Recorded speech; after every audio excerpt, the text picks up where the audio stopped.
Hi, I'm Jody Adams. Welcome to Rialto, and today I am going to make an hors d'oeuvre. Now, hors d'oeuvres are not my favorite thing to make in the world, and the way that I get around that sort of aversion is by thinking about a main dish or an appetizer that can be transformed into an hors d'oeuvre. And so I've chosen to do today something with a sunchoke puree and scallops, a little herb salad, and pomegranate seeds. So I'll start with the sunchoke puree.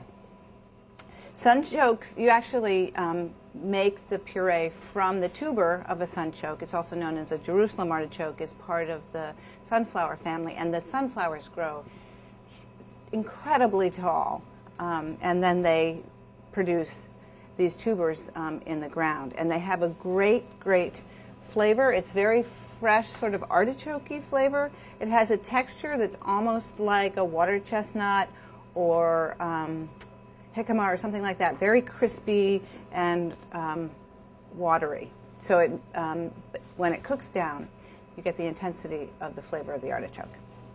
I'm going to start by melting about a tablespoon of butter.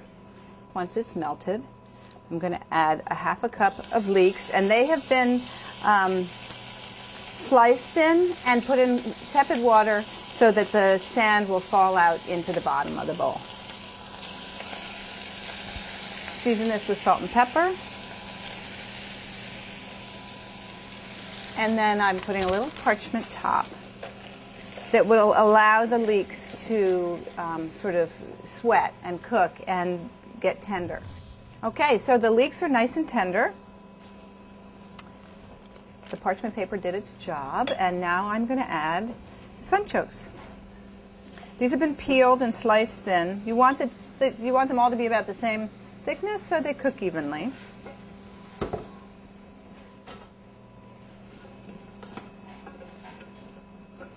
And this will be about 5 minutes with the parchment off, and then I'll cover it again. So here are the Jerusalem artichokes. They've cooked for 5 minutes with the leeks. I'm going to add the cream, and it's just 1/4 cup of heavy cream. Make sure the heat is on low, and then cover it again with the parchment, because that's the only liquid that I'm adding. So, and now they'll cook for about 10 minutes, and by that time the Jerusalem artichokes will be nice and tender, and I can puree them in the blender. Okay, friends, our sunchokes are ready. Sorry you can't smell them. I know you hear this all the time, but they really smell fabulous. And I'm going to put them directly into this blender. When you're blending something hot, you probably know this, but don't fill the container up all the way.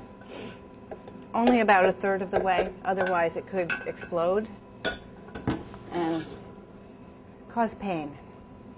I'm going to put a little squeeze of lemon in.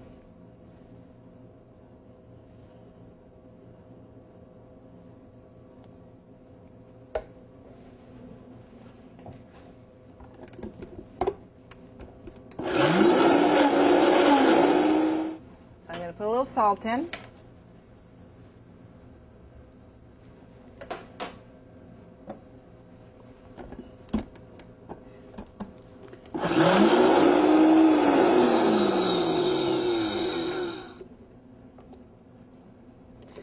So this is a great base for the scallops that I'm going to cook.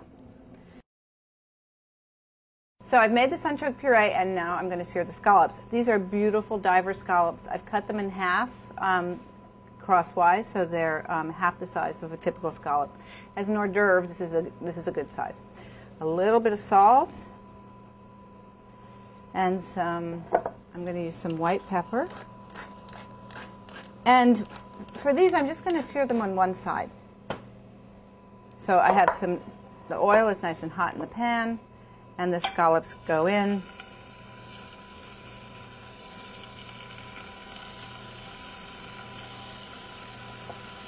And I'm not going to touch them. You just let them cook on one side. Don't wiggle them around, or all the juices are going to come out, and you'll have steamed scallops. You won't get a nice sear. So these are perfect. They're nice and golden brown on the side that's cooked, and I'm not going to cook them on the second side. I'm just going to let them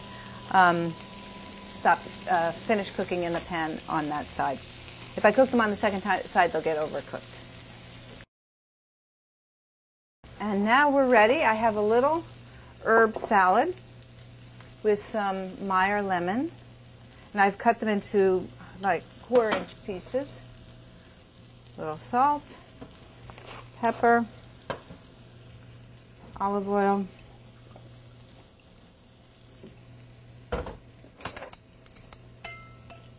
and the acid from the little segments becomes the acid for the dressing. You don't need to do much.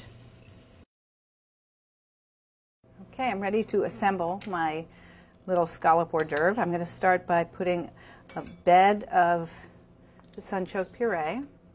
And using Chinese teaspoons is a great way to serve an hors d'oeuvre, because otherwise it seems that you always need something like bread or pastry or something with a carbohydrate in it. This way you don't need that.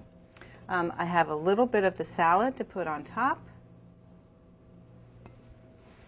a festive pomegranate seed or two for the crunch and nice acid. And then this is a sunchoke chip, and all I did was thinly sliced sunchokes. You can peel them or not, and then fry them in 300-degree vegetable oil until they get crispy and golden like this. Take them out, drain them on a paper towel, and put a little salt on them. And this can be served either at room temperature or warm, but it's really fine to serve. I think hors d'oeuvres are always room temperature by the time you get them. So you want to think about making something that you're happy serving at room temperature. So I'm just going to finish these up for my guests who are waiting.